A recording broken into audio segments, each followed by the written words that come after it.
10월은 정말 좋은 달인 것 같습니다. 덥지도 않고 또 춥지도 않고요. 활동하기도 아주 좋은 달이고 또 깊은 사색을 하기에도 아주 적합한 달입니다. 그래서 많은 10월에 관한 노래들이 있는 것 같아요. 10월의 어느 멋진 날, 이런 타이틀을 만들 정도로 10월은 좋은 계절이고 또 좋은 달입니다. 그런데 우리 예수를 믿는 그리스도인들에게 10월, 특별히 2017년도 올해 10월 마지막 날은 굉장한 의미가 있습니다. 얼마 안 남았는데요. 지금으로부터 정확하게 500년 전 1517년 10월 31일 마지막 날, 그날 마틴 루터는 종교 개혁의 횃불을 높이 들어 올렸습니다. 1517년 10월 31일 루터가 구약 교수로 강의를 하고 있던 비텐베르크 성 문에 왜 로마 교회가 틀렸는지, 왜 교황이 오류가 있는지 조목조목 반박하는 95개 조항을 대자보처럼 붙였습니다. 그게 바로 중세 천년의 암흑을 향하여 들어올린 종교개혁의 횃불의 시발점이었습니다. 말하자면 어두울 대로 어두워져 있는 중세 천년 이상의 흑암을 향하여 선전포고를 한 셈이죠. 당시로서는 있을 수 없는 일이었습니다. 파문을 각오해야 됐고, 그리고 죽음을 각오해야 할 수 있는 일이었습니다. 근데 루터가 그렇게 할 수 있었던 이유는 딱 한 가지밖에 없습니다. 그가 하나님의 말씀에 사로잡혔기 때문입니다. 루터는 구약을 강의하는 교수였지만 복음을 몰랐습니다. 은혜를 몰랐습니다. 그런 루터에게 은혜가 임했고 하나님께서 루터에게 말씀을 주시자 말씀이 빛이 되어서 루터의 내면 세계를 환하게 밝혔습니다. 그리고 하나님 말씀에 사로잡힌 루터는 밖으로 나가서 종교 개혁의 기치를 높이 들게 된 거죠. 그러므로 루터가 계속해서 외쳤던 것은 한 가지였습니다. 오직 성경, 솔라 스크립투라. 이게 종교 개혁의 모토였습니다. 기반이었습니다. 그런데 마틴 루터 이전에 약 1500여 년 전에 이미 사도 바울이 고린도라는 음란과 죄악과 어둠으로 가득 찬 이런 도시 안에서 하나님의 말씀에 사로잡혀서 복음을 담대하게 외쳤습니다. 오늘 여기 본문 5절을 보면 이렇게 되어 있습니다. 바울이 하나님의 말씀에 붙잡혀 유대인들에게 예수는 그리스도라 밝히 증언하니, 바울이 하나님의 말씀에 붙잡혔다. 그리고 예수는 그리스도라고 밝히 증거했다. 지금 고린도 안에서의 복음 사역의 상황은 어떤 것인가 하면 이렇습니다. 바울만 먼저 아덴을 떠나 고린도 도시 안으로 들어왔습니다. 그리고 이 도시 안에서 고군분투하면서 복음을 전하고 있었습니다. 그때 데살로니가에 남아서 교회를 돌보고 있던 디모데가 고린도 안으로 들어와서 바울과 합류를 했습니다.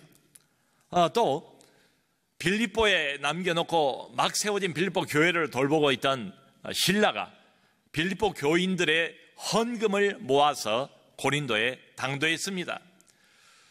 정말 의지하면서 함께 동역을 해왔던 디모데와 실라가 고린도 안으로 들어왔고, 그리고 함께 천막을 만들면서 복음을 전해왔던 아굴라와 브리스길라가 옆에 있습니다.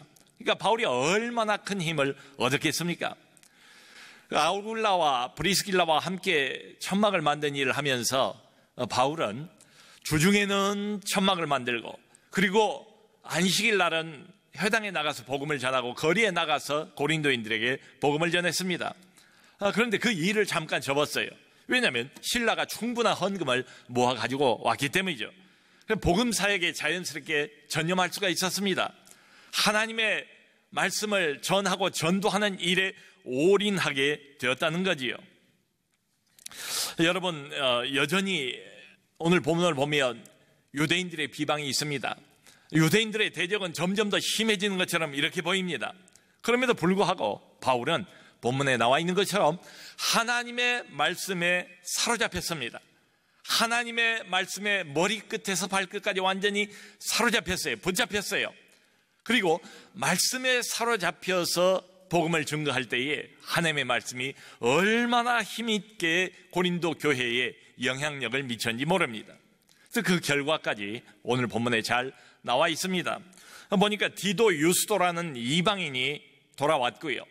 그 고린도 안에 있던 회당, 그 회당의 회당장이든 그리스보가 또 복음을 듣고 하나님 앞으로 나왔습니다.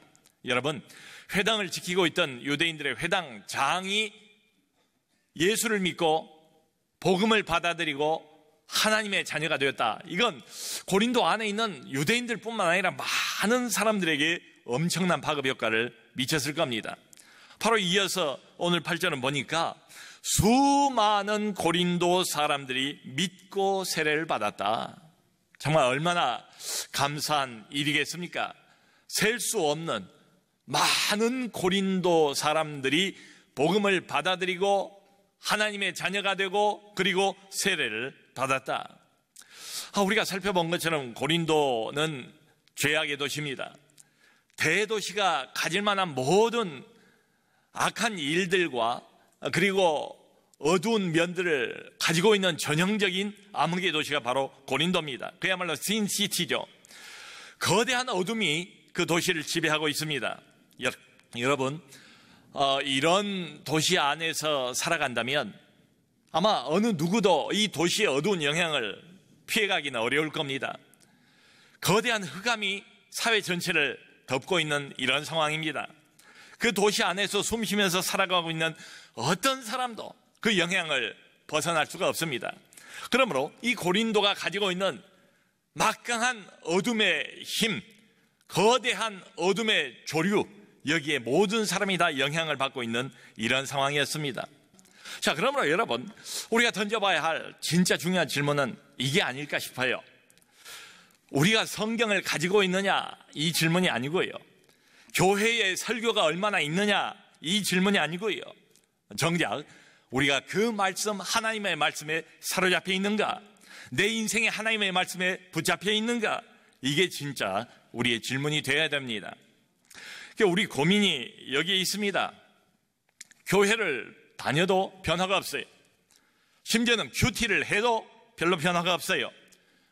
상당히 오랫동안 신앙생활을 하는데도 불구하고 인생관은 바뀌지 않습니다. 가치관은 바뀌지 않습니다. 그저 겉모습만 달라졌을 뿐이지요. 왜 이러는가? 여러분, 우리가 말씀을 봅니다. 정기적으로 보는 분들도 많이 있을 겁니다. 또 말씀을 우리가 매주마다 와서 듣지 않습니까? 말씀을 보기도 하고 말씀을 듣기도 하지만 이 말씀에 사로잡히지는 않습니다. 이 말씀에 바울처럼 붙잡히지는 않습니다. 그러므로 말씀의 영향력이 아무래도 덜하지 않겠어요? 말씀의 영향력이 별로 없기 때문에 결국 생활의 변화도 없게 되지요. 여기 붙잡혔다, 이 말은 상당히 특별한 표현 아니겠습니까? 붙잡혔다는 말은 내가 꼼짝할 수 없다, 내가 내 마음대로 나를 조절할 수 없다, 내가 나를 조절하는 게 아니고 말씀이 나를 지배한다, 말씀이 나를 몰아붙인다, 말씀이 원하는 대로 그 방향으로 나를 몰아간다, 이런 뜻 아니겠어요? 그렇습니다. 말씀에 사로잡힌 사도 바울, 하나님의 말씀이 바울을 몰아붙였습니다. 여러분, 바울이 이 말씀에 사로잡혀서 성령의 능력을 힘입어서 말씀을 전할 때에 기대 이상의 결과가 고린도 도시 안에 있었습니다. 말씀에 사로잡혀 복음을 전했던 바울, 성령의 능력을 힘입어 복음을 전했던 바울, 그때 말씀은 성령과 둘이 아닙니다. 말씀과 성령이 하나가 됩니다. 하나님의 성령 안에 완전히 녹아진 말씀입니다. 하나님의 성령께서 완벽하게 사용하시는 말씀이 되겠지요. 성령으로 바울을 충만하게 하시고 성령으로 기름 부어주시고 종에게 말씀을 부어주셔서 말씀과 성령, 성령과 말씀이 하나가 될 때에 거대한 흑암의 도시 고린도 안에는 엄청난 일이 일어나게 되었습니다. 보시는 바와 같이 많은 고린도인들이 기대 이상으로 하나님 앞에 나왔어요. 회심을 했습니다. 여러분, 타락의 정도가 깊은 그런 도시, 어둠이 한없이 깊고 어두운 그런 도시, 타락이 깊고 어둠이 깊은 만큼 구원을 기다린 사람들도 많았다. 어둠이 깊고 깊은 만큼 빛을 기다리고 있는 수많은 영혼들도 그 도시 안에 있었습니다. 자, 여기까지 얼마나 참 좋은 기록입니까? 우리가 복음의 승리를 보지 않습니까? 하나님 말씀의 승리를 보지 않습니까? 죄악의 도시에서 속속 영혼들이 복음을 듣고 하나님 앞으로 나오는 모습을 보지 않습니까? 정말 할렐루야 라고 우리가 찬송을 해야 될 것 같아요. 기뻐하는 게 마땅합니다. 자, 그런데요, 이상하게 이 승리에 대한 기록을 적어놓은 다음에 이 구절을 보면 주님께서 밤중에 환상 가운데 바울에게 나타나셨대요. 그걸 적어놓고 있어요. 그리고는 앞뒤 맥락이 좀 맞지 않는 것처럼 보여요. 뜬금없이 주님께서 하시는 말씀이 바울에게 두려워하지 말고 침묵하지 말라라고 말씀을 해주세요. 여러분, 바로 앞에 8절을 보면 회당장 그리스도가 온 집안으로 더불어 믿었다는 기록이 있고요. 이어서 수많은 고린도 사람들이 세례를 받았다, 회개하고 하나님 앞으로 돌아왔다, 이런 기록이 적혀 있어요. 그러면 자연스럽게 그 다음에 나올 말은 뭐겠습니까? 이 일로 인하여 모두가 다 기뻐하고 하나님께 영광을 돌렸다, 이런 이야기가 나와야 하는데 전혀 달라요. 우리 기대하고는 반대입니다. 밤중에 주님께서 바울을 찾아오셨대요. 환상 가운데 직접 나타나신 겁니다. 주님이 이렇게 자주 나타나시질 않아요. 어떤 경우 특별한 때만 나타나십니다. 그러니까 매우 위험한 경우, 그리고 어떤 전환점, 주님이 꼭 나타나셔야만 할 때 주님이 등장을 하십니다. 그리고는 하시는 말씀이 바울에게 두려워하지 말라, 침묵하지 말라라고 권면을 하시는 거예요. 여러분, 이 말씀으로 미루어 보면 지금 무슨 이유인지 모르겠지만 바울이 대단히 두려워하고 있다. 그 두려움이 어느 정도인가 하면 복음을 더 이상 전하지 않고 싶을 정도로, 침묵하고 싶을 정도로 말이지요. 바울의 마음이 여전히 평안이 가득하고 복음에 대한 확신이 있었다면 주님께서 이런 말씀을 하시겠습니까? 물론 객관적인 상황을 보면 아주 긍정적입니다. 많은 이방인들이 속속들이 회개하고 하나님 앞으로 모여듭니다.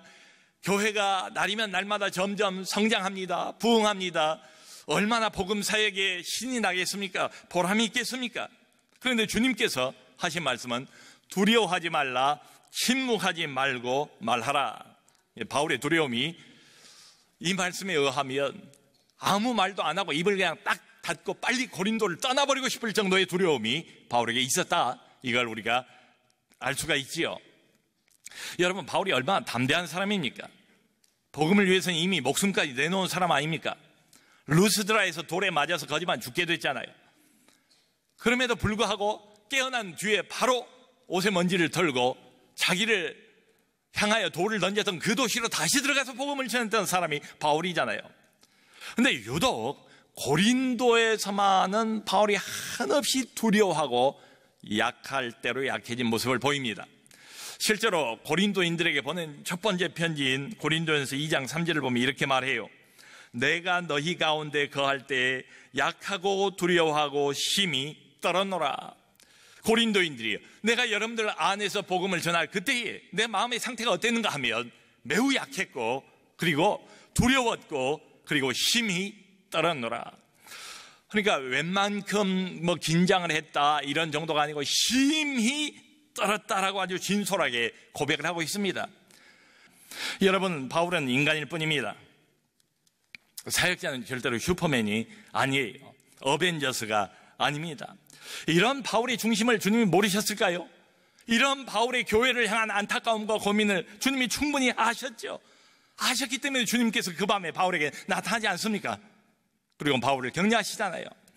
바울에게 나타나셔서 주님이 비난하시는 게 아니에요. 야, 바울, 너 고린도 도시에서 지금까지 잘 해왔어. 잘하다 왜 이러는 거야?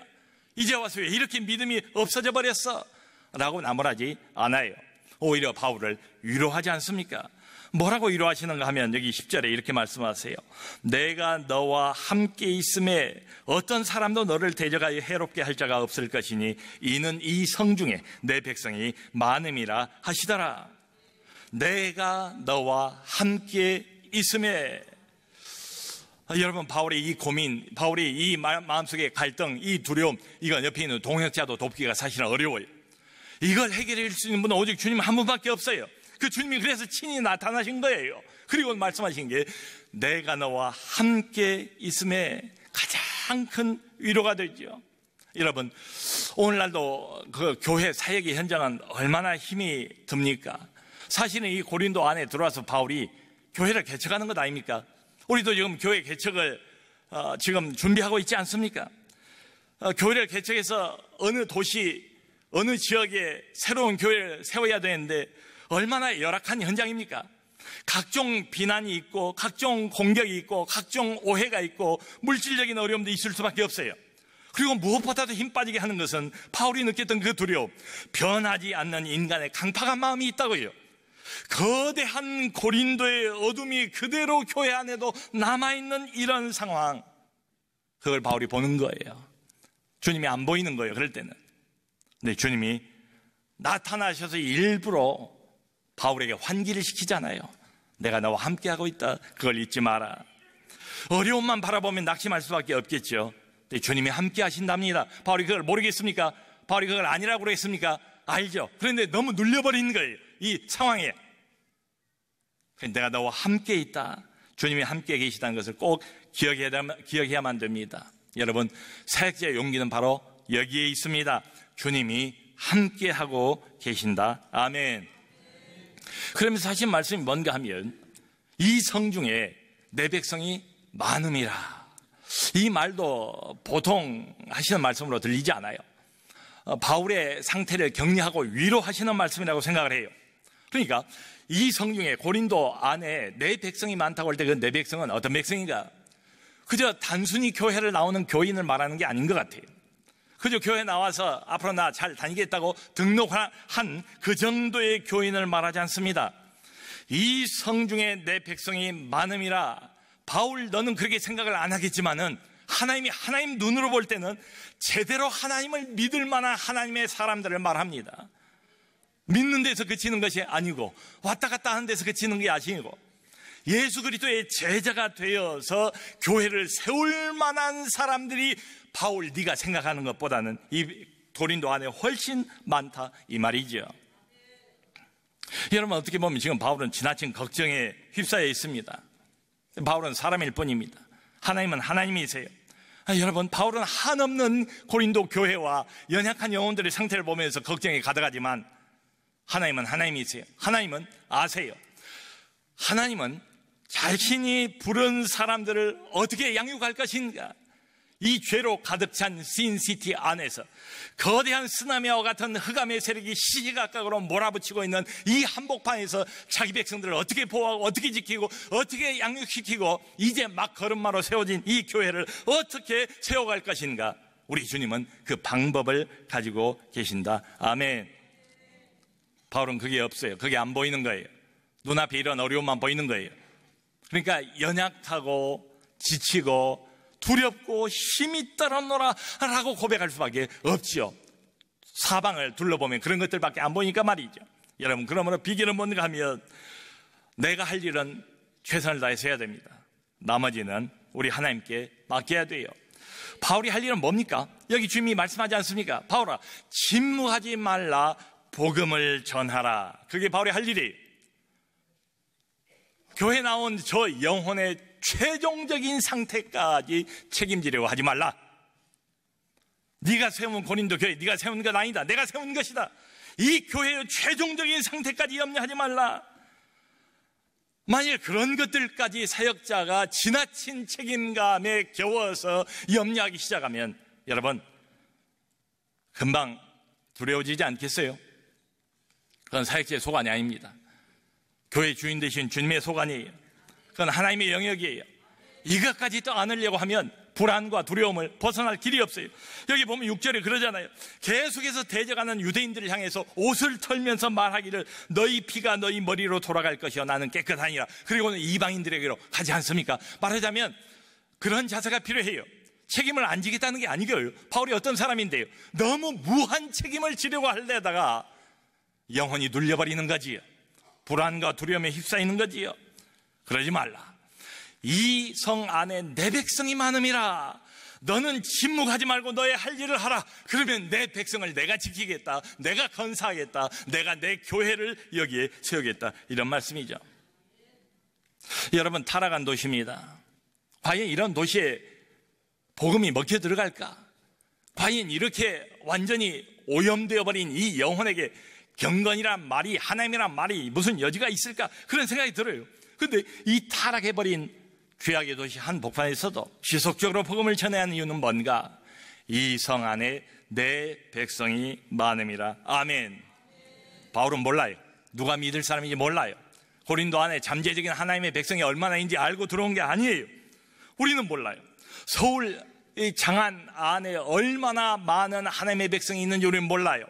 강남구 안에, 일원동 안에, 내 주변에 복음을 듣고 하나님 앞에 나올 백성이 얼마나 됐는지 우리는 모릅니다. 전혀 몰라요. 예비 신자가 몇 명인지 우리는 몰라요. 알 수 없습니다. 네, 주님은 아십니다. 이거 한 가지는 분명해요. 주님이 자신의 종을 어느 지역으로 파견할 때는 이미 거기에 잠재적인 신자가 있습니다. 우리는 그걸 못 봐요. 그러니까 낙심하죠. 우리 눈에 보이는 것은 나를 핍박하는 사람, 나를 비난하는 사람, 복음을 거절하는 사람만 보입니다. 그것만 보면 낙심이 되죠. 두려워지죠. 근데 기억할 것은 주님이 함께 하신다. 주님이 자기 백성을 보고 계십니다. 주님이 자기 백성들을 건사하십니다. 앞장서십니다. 주님이 이 죄악의 도시 한복판에서도 일하고 계신다. 그걸 믿어야 됩니다. 주님의 이런 환상을 보고 난 다음에 바로 뒤이어 나오는 11절을 보면 이렇습니다. 1년 6개월을 머물며 그들 가운데서 하나님의 말씀을 가르치니라. 주님의 이 말씀 이후에 바울이 마음이 정리가 된 것처럼 보여요. 마음이 훨씬 더 안정 상태로 돌아왔어요. 다시 확신을 가지고 복음을 외치기 시작합니다. 금방 떠나고 싶었던 고린도에 무려 1년 6개월이라는 긴 기간을 남아 있습니다. 그리고 하나님의 말씀을 가르칩니다. 그리고 우리가 잘 아는 고린도 교회를 우뚝 세우는 거지요. 자, 여러분, 바울이 주님 말씀 듣고 1년 6개월 그 이후는 어떤 마음의 상태였을까요? 최선을 다해서 침묵하지 않고 지금까지처럼 입을 열어서 담대히 복음을 외쳤을 거예요. 하나님의 말씀에 사로잡혀서 말이지요. 그리고 결과는 겸손하게 주님께 맡겼을 겁니다. 여러분, 고린도라는 이 도시를 겉으로만 보면 죄악의 소굴처럼 보여요. 모든 죄악을 집대성해 놓은 그런 도시. 하는 집마다 죄, 보이는 것마다 죄. 도대체 여기에 믿을 사람이 얼마나 있을까?